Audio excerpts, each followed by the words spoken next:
아시는 찬양이죠. 그러면은 할렐루야. 주일 예배 나오신 성도님들을 환영하고 또 축복합니다. 우리 옆 사람과 한번 인사하겠습니다. 반갑습니다. 은혜 많이 받으세요. 우리 박민호 목사님께서 소개를 너무 잘해 주셨습니다. 저는 조태성 목사라고 하고요.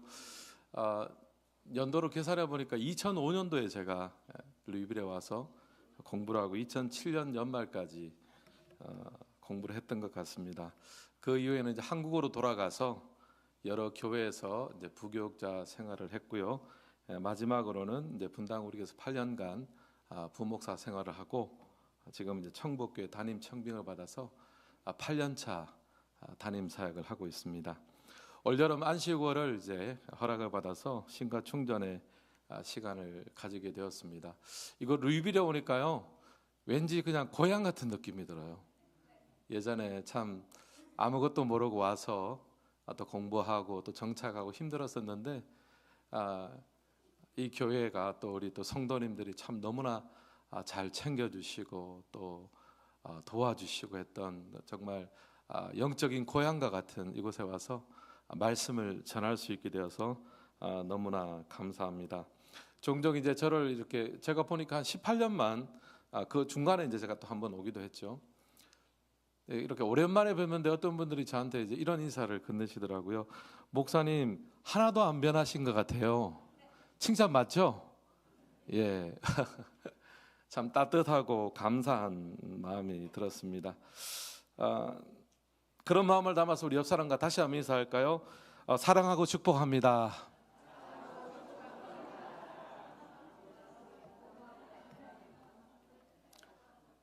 네, 오늘은 빈 그물이십니까? 라는 제목으로 말씀 전하겠습니다.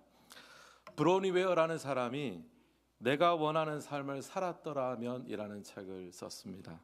32개국으로 번역이 되었고요. 무려 전 세계에서 100만 부 이상 팔렸습니다. 요즘 책이 잘 그렇게 안 팔리거든요. 100만 부 이상 팔렸으니까 베스트셀러 중에 베스트셀러입니다. 저자는 8년 동안 호스피스 병동에서 근무를 했어요. 그 말은 많은 사람들의 죽음을 바로 옆에서 지켜보고 경험했다는 거죠. 그러면서 사람들이 죽기 전에 공통적으로 후회하는 것을 발견했습니다. 그것을 이 책에 기록을 했습니다. 사람들이 죽기 전에 공통적으로 후회하는 것 5가지입니다. 첫 번째는요, 남에게 보여주기 위한 삶을 살았던 것을 후회한다고 합니다. 아무래도 다른 사람들의 어떤 시선과 기대에 매여 살다 보니까 정작 자기가 하고 싶었던 것들은 제대로 하지 못하는 것. 그래서 이제 죽기 전에 정말 내가 살고 싶었던 삶이 아니라 다른 사람의 시선에 좀 매여서 살았던 것을 많이들 후회를 한다고 합니다. 두 번째 후회는요, 너무 일만 열심히 하고 살았던 것을 후회한다고 합니다. 또 가족들하고 많은 시간들을 좀 보냈어야 되는데 그렇지 못했던 것. 사실 우리 이민 생활 하시다 보면은 뭐 일하시느라 정신 없으시잖아요. 시간이 많이 지나가는데 또 그런 아쉬움이 든다고 합니다. 세 번째는요, 자신의 감정에 좀 더 솔직하지 못했던 것들을 후회를 한대요. 아무래도 직장 생활하거나 이런저런 생활하다 보면은 남한테 인정을 받아야 되잖아요. 그러다 보니까 힘든 것을 힘든다라고 말하지 못하고 어려운 것을 어렵다라고 하지 못하니까 마음속으로 병이 들기도 하고 또 우울감이 생기기도 하고 이제 그랬던 부분을 후회하지 못하는 겁니다. 자신에게 솔직하지 못했던 것을 후회하는 거죠. 네 번째 후회는요, 오래된 친구들하고 좀 더 자주 만나고 좀 더 깊은 관계를 유지하지 못했던 것. 이것도 사실 바쁘게 살다 보니까 그때그때 필요한 만남들은 가지지만 정말 오래된 친구들을 깊이 있게 만나지 못하고 자주 만나지 못했던 것을 후회한 거죠. 그리고 마지막 후회는요, 자신의 삶에 찾아온 기회를 붙들지 못했다는 것. 변화가 두려워서 현실에 안주하고 또 늘 똑같은 일상을 반복하며 살았던 것을 아쉬워했고 후회했습니다. 오늘 이 예배 자리에 나오신 여러분들은 어떠십니까? 여러분에게는 지금 어떤 후회, 어떤 아쉬움이 있으세요? 만약 오늘이 우리의 인생의 마지막 날이라면 우리는 무엇을 가장 아쉬워하고 무엇을 가장 후회할 것 같습니까? 여러분 이 시간 잠시 한번 생각해 보십시오. 오늘 이거 말씀을 보면요, 예수님은 베드로를 찾아오십니다. 주님이 찾아오신 날 아침 베드로는요, 갈릴리 바닷가에서 그물을 씻고 있었습니다. 그 전날 밤을 새워 물고기를 잡았습니다. 그리고 이제 아침이 돼서 그물을 정리하고 손질하고 있습니다. 그래야 다음날 또 물고기를 잡을 수 있기 때문입니다. 하지만 그날 아침 베드로는요, 무척 피곤했습니다. 왜냐하면 전날 밤이 새도록 수고했지만 아무것도 잡지 못했기 때문입니다. 허탕을 친 거죠. 유진 피터슨은 메시지 성경에서 베드로의 상태를 이렇게 설명하고 있습니다. 누가복음 5장 5절 유진 피터슨의 메시지 성경입니다. 우리 같이 한번 읽어볼까요? 시작. 주님,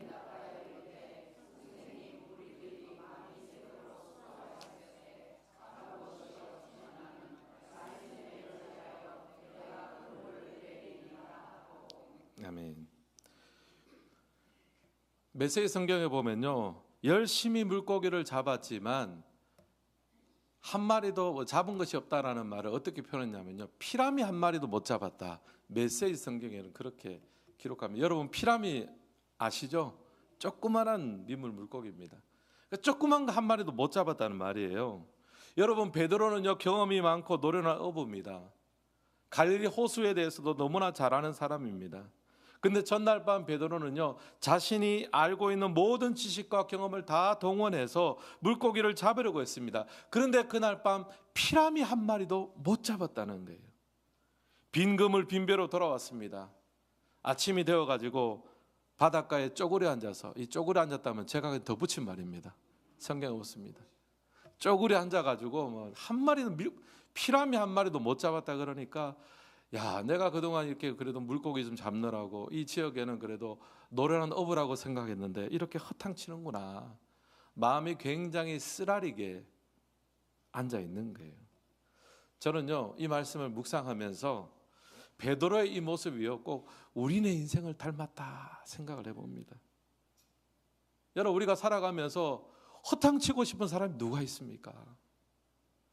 만선을 누리기를 원하죠. 우리가 던지는 인생의 그물들마다 채워지기를 원합니다.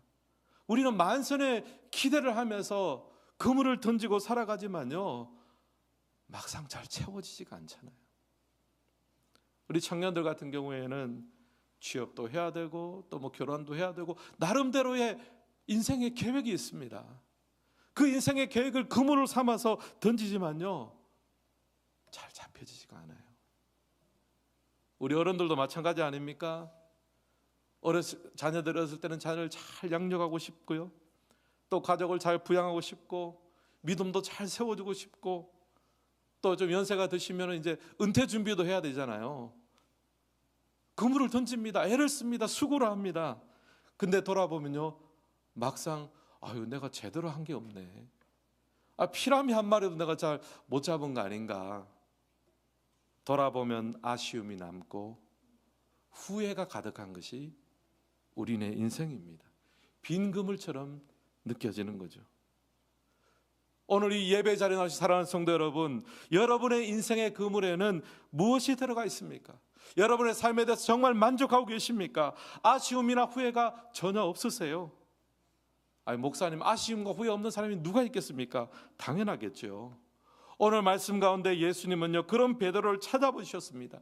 빈 그물 인생의 위로자가 되어주셨고 빈 그물 인생의 동행자가 되어주셨고 베드로의 삶의 의미와 가치와 열정을 가득 채워주셨습니다. 주님과 함께한 베드로의 삶은요, 더 이상 빈 그물 인생이 아니었어요. 이런 의미에서 보면요, 신앙생활은요, 예수님을 만나고 동행하는 거예요. 주님과 동행할 때 더 이상 공허하지 않습니다. 주님과 동행할 때 더 이상 후회하지 않습니다. 주님과 동행할 때 우리의 인생의 의미와 비전과 열정이 가득 찰 수 있습니다. 오늘 예배 자리에 나오신 우리 성도님들 가운데 그 은혜 누릴 수 있기를 주님의 이름으로 축원합니다. 이런 간절한 바람을 가지고 오늘 말씀을 묵상하면서 우리가 예수님과 동행할 때 얻는 유익을 두 가지로 한번 여러분들과 나누면서 은혜를 받고자 합니다. 첫 번째, 우리가 예수님과 동행할 때 얻는 유익은요, 우리가 주님과 동행하면요, 우리의 삶이 가득 채워지는 유익을 얻습니다. 1번 우리 같이 한번 읽어볼까요? 시작. 동행하면 가득 채워집니다. 오늘 본문에서 베드로의 직업은 어부입니다. 베드로는 어부로서 평생을 갈릴리 호수에서 살았습니다. 갈릴리 호수는요, 베드로의 무대며 안방이에요. 지형을 속속들이 잘 알고 있었습니다. 그리고 거기 사는 물고기 습성도 너무 잘 알고 있었어요. 언제 어디로 가야 물고기를 잡을 수 있는지 누구보다도 잘 아는 사람이 바로 베드로였습니다. 근데 예수님을 만나기 전날 밤에 베드로는요, 완전히 허탕을 쳤습니다. 피라미 한 마리도 잡지를 못했어요. 밤이 새도록 수고하였으되 잡은 것이 없었습니다. 실패한 거죠. 그렇게 실패를 하고 빈 그물을 싣고 있는 베드로에게 주님께서 찾아오셔서 말씀하십니다.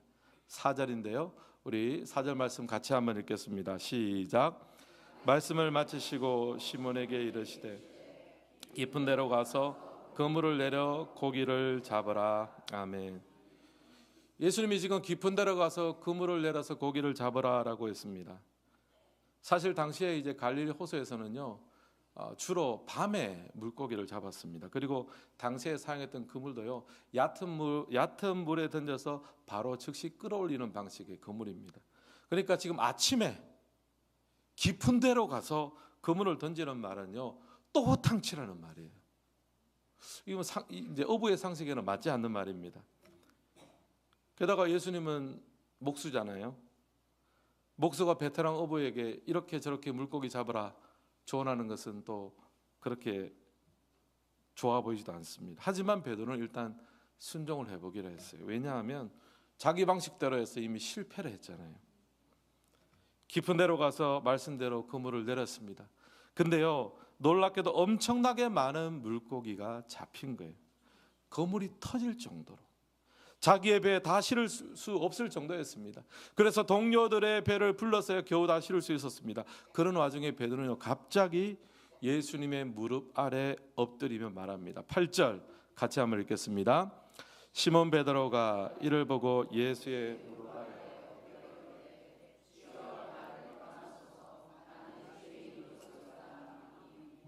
아멘. 여러분, 지금 베드로가 어떻게 합니까? 갑자기 예수님의 무릎 아래 엎드려서 주여 나를 떠나소서 나는 죄인입니다. 여러분, 베드로의 이 행동이 이해가 되세요? 물고기를 갑자기 많이 잡게 됐어요. 조금 전까지는 피라미 한 마리도 못 잡았는데 갑자기 물고기를 많이 잡게 됐다고 하면서 나는 죄인입니다. 나를 떠나소서 예수님의 무릎 아래 엎드리는 거예요. 제가 전에 이 설교를 준비하면서 무릎 아래 엎드린다는 게 뭔지를 한번 생각을 해봤어요. 그래서 실제로 해보니까요, 땅바닥에 납작 엎드리는 거예요. 여러분 오늘 집에 가서 한번 해보십시오. 무릎 아래 엎드린다는 것은 납작 엎드리는 거예요. 고개도 들면 안 돼요. 고개 들면 무릎에 딱 걸립니다. 제가 이 말씀 묵상하면서 이거 좀 이상하다. 왜냐하면 베드로가 그렇게까지 죄인은 아니잖아요. 밤새 물고기를 잡다 온 평범한 어부입니다. 성실한 직업인입니다. 누구보다도 열심히 살았습니다. 죄가 있다면 허탕친 죄. 만선을 기대했지만 열심히 애를 쓰고 수고했지만 인생의 그물에 인생의 그물은 좀 해석입니다만 한 마리도 잡지 못한 게 죄라면 죄겠죠. 자, 그럼 여기서 이제 여러분 상상력 한번 발휘해 보십시오.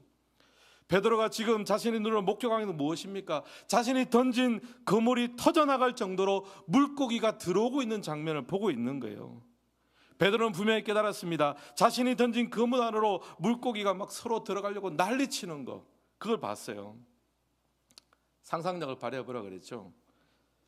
아마 하나님께서 예전에 갈릴리 호수에서 하는 물고기들을 다 모아가지고 명령을 했을 것 같아요. 자, 모두 집합.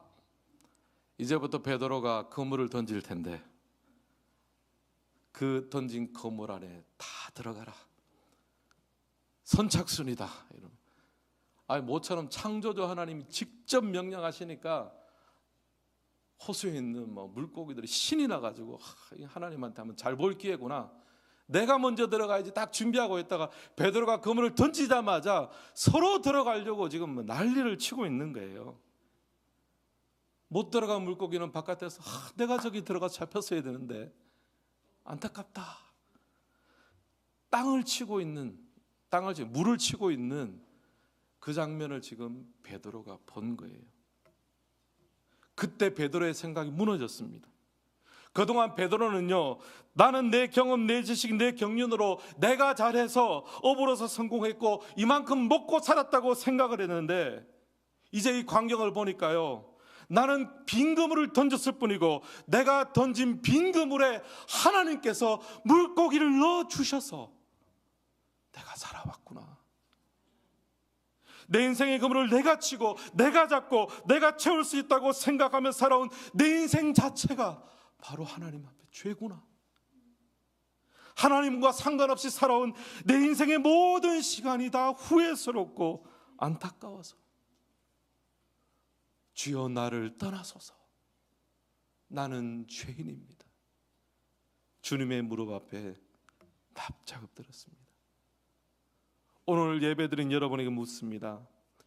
여러분의 인생 그물에 원하는 것이 채워져 있습니까? 여러분의 가정과 자녀를 보십시오. 특별히 자식 농사가 마음대로 됩니까? 그렇지 않습니다. 잡을만 하면 손가락 속으로 다 빠져나갑니다. 사춘기가 되면 결국 자기 얘기를 가잖아요. 하나님이 지켜주시는 게, 우리는 빈 그물을 던지는 거예요. 내가 잡을 수 있다고 생각하는 게 어리석습니다. 내 가정에 하나님의, 우리가 던지는 이 빈 그물을 하나님이 채워주시는 만큼만 우리는 누릴 수 있는 거거든요. 우리 건강도 마찬가지 아닙니까? 스스로 우리 건강을 유지할 수 있습니까?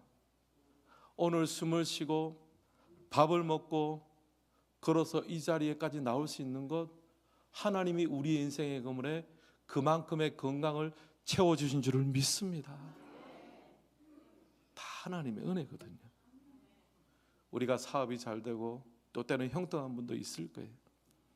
우리가 잘하고 유능해서 된 것입니까? 아닙니다.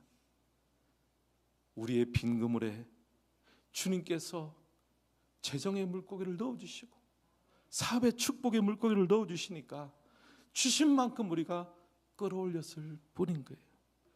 그러므로 우리도 베드로처럼 예수님의 무릎 아래 엎드려야 됩니다. 주님, 당신과 상관없이 내 인생의 그물을 내가 던지고 내가 살고 내가 성공하며 살 수 있다고 생각한 그 모든 시간이 주님 앞에 후회의 시간입니다. 주님, 나를 용서하여 주옵소서. 이 고백의 길을 주님의 이름으로 축원합니다. 그때부터 새로운 인생이 출발되는 거예요. 저도 말씀을 묵상하면서 목회자로서 돌아보았습니다. 청북교회 와서 8년을 섬겼는데요, 처음에는 좀 자신만만했습니다. 이만하면 열심히 하면 잘 되겠지, 충분히 할 수 있다고 생각을 했습니다. 내가 내 인생의 목회 그물을 내가 던져서 내가 부흥을 일으키고 내가 결과를 내고 내가 유능한 목사라는 인정을 받고 싶었습니다. 근데 참 희한하죠. 제가 오른쪽에 던지면 결과는 왼쪽에서 나요. 이게 뭐지? 왼쪽으로 던지면 결과는 오른쪽에서 나요. 결론이 뭐냐 하면, 목회는 내가 던진 빈 그물에 하나님이 채워주신 것만큼 거두는 것이 목회라는 거예요. 주여 나를 떠나소서, 나는 죄인입니다. 이 고백은 목사인 제가 먼저 드려야 될 고백입니다. 오늘 예배드리는 여러분은 어떠십니까? 여러분 지금 어떤 마음으로 살아오셨습니까? 혹시 주님과 상관없이 오늘도 내가 직장생활하고 오늘도 내가 비즈니스하고 오늘도 내가 내 자녀를 키우고 있다고 생각하고 있지는 않으세요?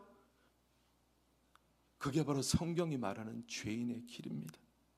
이제부터라도 돌이키시면 좋겠습니다. 내 인생의 그물을 내가 채울 수 없습니다. 나의 빈 그물에 주님께서 채워주시는 만큼만 우리는 누릴 수 있습니다. 당신의 무릎 아래 엎드려오니 나와 동행하여 주옵소서. 겸손하게 고백할 수 있기를 주님의 이름으로 축원합니다. 그리고 주님하고 동행할 때는 위치가 중요합니다. 베드로의 위치가 어디입니까? 주님의 무릎 아래. 이게 성도의 초심이잖아요. 여러분 지금 어떤 위치에서 주님을 만나고 계십니까? 혹시 대등한 위치에서 주님과 논쟁하고 주님을 설득시키고 따지고 있지는 않습니까? 여러분, 예수님은요, 당신의 제자를 부를 때요, 나를 따르라 하셨습니다. 근데 우리는 자꾸 반대로요. 내가 주님을 따르는 게 아니라 우리가 주님을 보면서 예수님 왜 나를 안 따라오세요? 지금 내게 이게 필요하고 이 병 고쳐주시고 이 문제 해결해 주시고 이것저것 필요한데 왜 나를 제대로 안 따라오십니까? 여러분, 이 자세는요 한참 잘못된 자세입니다.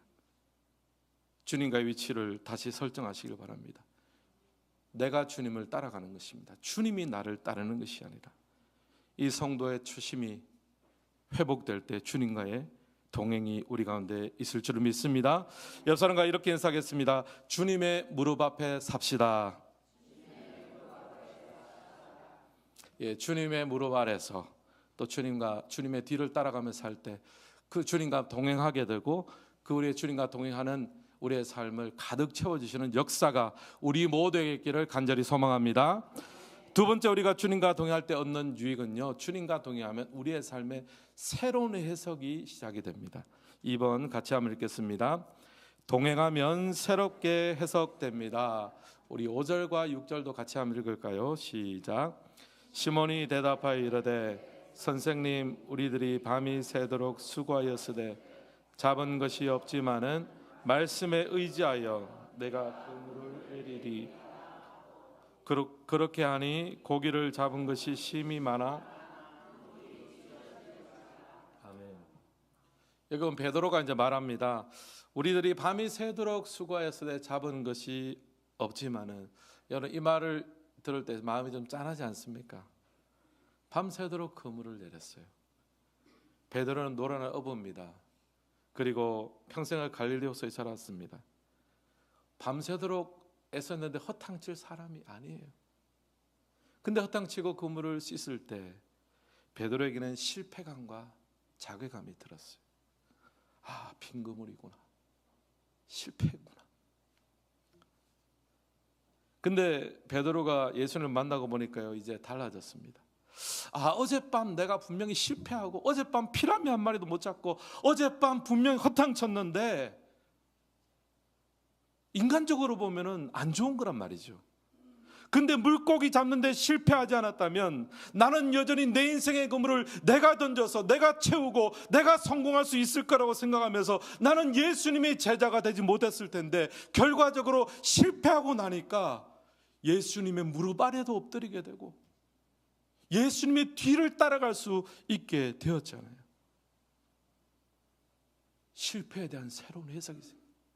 인간적으로 보면 안 좋은 것인데 그 실패의 순간이 실패로만 남지 않고 주님을 따라갈 수 있는 새로운 계기가 된 거잖아요. 실패에 대한 새로운 해석을 주신 겁니다. 우리가 주님과 동행할 때요, 실패에 대한, 또 어려움에 대한, 또 고난에 대한 새로운 해석을 주십니다. 신약 성경에 보면 사도 바울이 나옵니다. 사도 바울은 대단한 하나님의 사람입니다. 많은 교회를 개척하고 전도도 하고 큰 업적을 남겼습니다. 근데 바울에게는 육체의 가시가 있었습니다. 질병이 있었습니다. 많은 신학자들이 간질병이 있었던 게 아닌가 그렇게 보고 있습니다. 바울은 이 병을 치료해 주시도록 여러 번 기도했습니다. 병이 나아야 좀 덕이 되잖아요. 다른 사람 병은 막 고쳐주는데 자기는 뭐 골골거리면서 고쳐주니까 이 사도 바울이 이게 좀 면이 안 쓰잖아요. 하나님 좀 고쳐주십시오. 제가 건강해야 또 다른 사람도 고쳐주고 또 선교행도 가고 교회도 개척하고 할 거 아닙니까? 하나님 저를 좀 고쳐주십시오. 근데 하나님의 응답은 뭐였냐면 노였습니다. 고쳐주지 않으셨어요. 바울은 평생을 약함 가운데 병중에 살았습니다. 근데 예수님은요, 바울에게 이 질병에 대한 새로운 해석도 주셨습니다. 고린도서 12장 9절로 10절 말씀 같이 한번 읽겠습니다. 그러므로 도리어 크게 기뻐함으로, 제가 한번 읽겠습니다. 그러므로 도리어 크게 기뻐함으로 나의 여러 약한 것들에 대하여 자랑하리니 이는 그리스도의 능력이 내게 머물게 하려 함이라. 그러므로 내가 그리스도를 위하여 약한 것들과 능력과 궁핍과 박해와 곤고를 기뻐하노니 이는 내가 약한 그때에 강함이라. 아멘. 사도 바울이요, 하나님이 이거 안 고쳐주니까 이게 사실 실망되잖아요. 낙심되잖아요. 근데 하나님 주님과 동행하다 보니까 어떤 해석이 생겼냐 하면은, 야, 이게 내가 오히려 기뻐해야 되겠구나. 오히려 이 약함 가운데 내가 다른 것을 자랑할 것이 아니고 이 약함 가운데 나를 사용하시는 하나님을 더욱더 붙들게 되니까 이 질병이 오히려 내게 기뻐할 조건이 되는구나.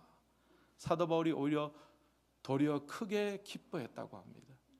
내가 약한 그때 강함이라. 사도 바울이 몸이 낫고 건강했으면 그렇게까지 예수님 안 따라다닐 수도 있는 거 아닙니까?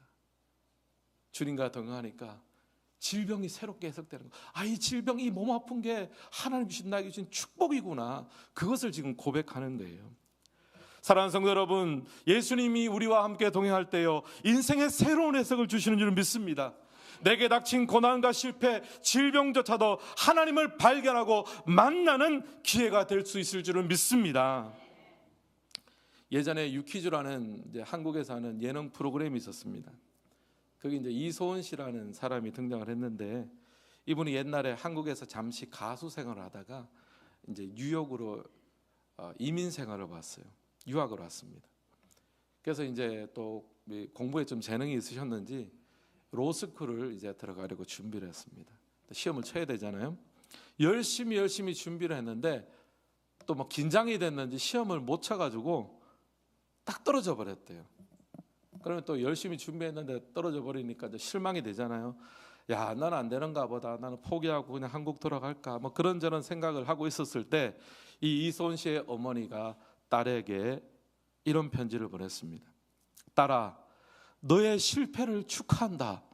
이게 무슨 말입니까? 지금 너의 실패가 5년 뒤 네 인생의 큰 발전의 동력이 될 거야. 지금 입학시험 못 쳐서 떨어진 것은 사실입니다. 팩트예요. 근데 어머니의 편지는 이소은 씨에게 새로운 해석을 주었습니다. 이것은 실패가 아니라는 거예요. 지금 당장은 보면 실패지만 5년 뒤 이 실패를 힘을 얻어가지고 열심히 애를 써서 5년 뒤 다시 한번 도전하고 성공할 수 있는 너 인생의 발전의 동력이 될 거다. 어머니를 통해서 새로운 해석과 안목을 얻게 됐습니다. 여러분, 우리가 예수를 믿을 때요, 이런 일이 우리 안에 많이 일어납니다. 주님께서 우리의 삶에 새로운 해석을 주십니다. 여러분, 구약 성경 보면 요셉이 나오잖아요. 요셉은요, 굉장히 어려운 삶을 살았습니다. 형들에게 배신받고 가정적으로 이제 깨진 거잖아요. 그리고 직장 생활을 했는데 막 오해도 받고 감옥도 들어가고. 요셉이 잘못한 건 하나도 없어요. 요셉이야말로 사실 이민자잖아요. 이스라엘 팔레스타인에 살다가 이집트로 그냥 끌려간 거예요. 끌려가서 굉장히 고생하고 오해받고, 어떻게 보면은 완전히 바닥을 치는 인생이었습니다. 근데 주님께서 그와 동행하고 나니까요, 이 모든 시간이 그냥 나를 실패하고 떨어지게 만드는 시간이 아니라 하나님께서 자신의 가족들을 이죽해 하고, 또 이스라엘이 그 이집트 안에서 안전하게 유하면서 하나님 나라의 초석을 만들 수 있는 기초로서 자신을 불러주었다. 어려움에 대한 새로운 해석을 하게 되는 겁니다. 예전에 제가 사역했던 이찬수 목사님께서 이 본문을 설교하면서 굉장히 인상 깊은 시를 한 편 소개해 주셨습니다. 잠시 한번 인용하겠습니다. 오혜령 시인의 당신 없는 인생은 빈 그물이오니, 한번 제가 인용해 드리겠습니다. 당신 없는 생의 호수에 그물을 던지고 물고기가 잡히기를 바랬던 지난 나날들은 죽은 시간이었습니다. 오 주님, 이제 당신께서 그물을 채워 주소서. 그러면 저는 비로소 살 것입니다. 인생의 가장자리에 서 계신 부활의 주님, 당신 없이 한평생 수고해 보아야 우리 인생은 빈 그물이옵니다. 공감 가시죠? 이 오혜령 씨는요, 명문대학을 나오고요, 신춘문예 이른 나이에 당선됐습니다. 굉장히 잘 나가던 작가였습니다. 근데 하나님께서 브레이크를 거셨는데 갑자기 말기암 판정을 받았어요. 근데 암투병 과정에서 예수님을 믿었습니다.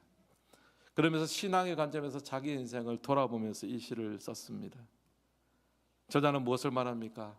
하나님 없이 살아왔던 모든 시간은 죽은 시간인 거예요. 뭔가 가득 차 있는 것 같았지만 하나님 없이 내가 살아왔던 그 모든 시간들은 다 죽은 시간이고 의미 없는 시간이라는 거예요. 저자가 근데 언제 이 사실을 깨닫게 되었습니까? 실패했을 때, 질병을 통해서, 암을 통해서 깨닫게 되었습니다. 결국 저자에게 질병은요, 인간적으로 보면 어려운 일이었지만 예수님을 만나고 참된 가득 찬 삶을 살게 만드는 통로가 되었습니다. 질병에 대한 새로운 해석을 얻게 된 거죠. 사랑하는 성도 여러분, 인생은 해석입니다. 우리가 하나님을 믿을 때 우리의 삶에 찾아오는 염려와 근심, 문제와 아픔이 우리의 삶에 새롭게 해석됩니다. 주님과 동행하면 염려가 염려로만 끝나지 않습니다. 주님과 동행하면 상처가 상처로만 끝나지 않습니다. 주님과 동행하면 문제가 문제로만 끝나지 않습니다. 모든 것 합력하여 선을 이루시는 하나님의 역사가 우리 삶 가운데 있게 될 줄을 믿습니다. 그래서 베드로는요, 나중에 회상하게 될 거예요. 내가 빈 그물로 호탕친 그날 밤, 인간적으로는 피라미 한 마리도 못 잡은 날이었지만 그날이 내 인생 최고의 날이었노라고. 그분 앞에 납작 엎드려 나를 떠나서서 나는 죄인입니다 고백한 그날은 내 인생의 최고의 날이었노라고. 나는 예수님을 따르는 제자가 되었노라고. 베드로가 그렇게 고백하는 거죠. 저는 2018년 6월에 담임 목회를 시작을 했습니다. 청빙 받아올 때 하나님께서 저를 또 많이 연단시키셨습니다. 이찬수 목사님 밑에서 부목사로 8년을 사역하고 약간의 유학 경험도 있고 이런저런 교회에서 또 사역도 하고 이제 담임으로 나간다고 하니까 여러 선배 목사님들이 많이 추천도 해주시고 또 연락도 많이 받았습니다. 그래서 굉장히 손쉽게 잘 이제 담임자에게 이를 줄 알았습니다. 근데 참 이상하게도 하나님께서 결정적인 순간에 막으시는 것들을 많이 경험을 했습니다. 마치 베드로가 허탕친 그날 밤처럼 오른쪽에 그물을 던지면 물고기가 다 왼쪽으로 가고 왼쪽에 그물을 던지면 물고기가 다 오른쪽으로 가는 것 같았습니다. 근데 그 막힘의 시간, 그 답답함의 시간을 통해 하나님께서 저를 다듬으셨습니다. 세상의 허세와 자랑들을 다 내려놓게 하시고 마지막에 이 고백을 하게 하시더라고요. 하나님 한 분이면 충분합니다. 하나님 한 분이면 충분합니다. 그 고백할 때까지 저를 다루셨습니다. 그런 후에 하나님께서 저를 한 교회로 인도하셨습니다. 돌아보면 그 시간에 참 답답하고 힘들었던 시간이지만 그 시간이 저를 영적으로 유익한 시간이었습니다.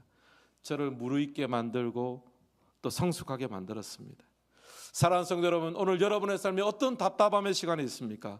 여러분 그 답답함의 자리에 예수님을 초대하시길 바랍니다. 그 힘겨움의 자리에 주님과 동행하기를 바랍니다. 그럴 때 주님은 우리의 인생에 새로운 해석을 주십니다. 연약함이 강함이 되고 부족함이 능력이 되고 빈 그물이 가득 찬 그물이 되는 역사를 맛보는 그런 성도님들 되시기를 주님의 이름으로 축원합니다. 오늘 말씀을 마무리하겠습니다. 여러분의 인생에 그물이 비어 있습니까? 괜찮습니다. 원래 빈 그물입니다. 원래 빈 그물입니다. 우리가 던진 빈 그물에 주님이 채워주시는 거거든요. 기억하십시오. 그리고 우리가 믿는 예수님은요, 우리의 인생을 새롭게 해석하는 거예요. 주님을 만나면요, 약함이 강함으로 바뀌고 주님을 만나면 염려와 근심이 찬양과 감사로 바뀌게 되는 그 하나님을 찬양하며 그 하나님의 일하심 앞에 주와 동행하며 승리하는 우리 모든 성도님들 되시기를 예수님의 이름으로 축원합니다. 목사님